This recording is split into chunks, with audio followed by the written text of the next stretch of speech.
All those who are thirsty, come to me and drink. I will give you rivers of living water. और उन्होंने इस वचन को कहकर वहां पर अपनी सेवा दी।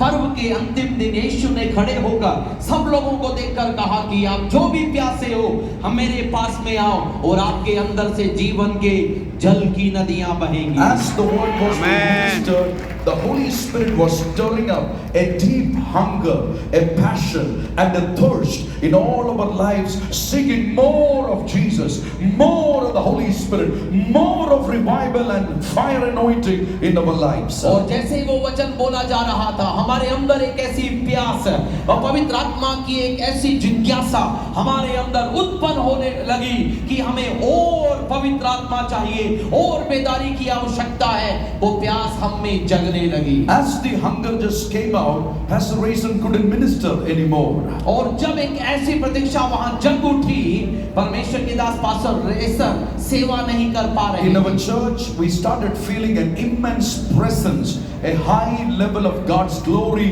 falling down on the people on the 18th day of our fasting prayer. और हमारे उपास प्रार्थना के 18वें दिन में परमेश्वर की अंतरंग महिमा हमारे उस स्थानीय कक्ष के अंदर उतर कर आई और हम सब ने उसे महसूस करना शुरू किया। Normally, all our churches, when we worship, we do experience a significant presence of the Holy Spirit. But this was not like that. Something beyond what we have experienced all these years. Something greater, something higher. As Pastor Ankit said, the latter glory of this temple will be always greater than the former glory. We were experiencing something greater on the 18th day of our fasting and praying. आमतौर पर जब भी आराधना हुआ करती थी तो इस प्रकार की उपस्थिति को हम जरूर महसूस करते थे, लेकिन वो जो महिमा थी, वो जो उपस्थिति थी, वो उस प्रकार की नहीं थी। जैसे पास्टर अंकित ने कहा कि उसके भवन के अंतिम दिनों की महिमा पहले से भी बेहतर और चमकदार होगी।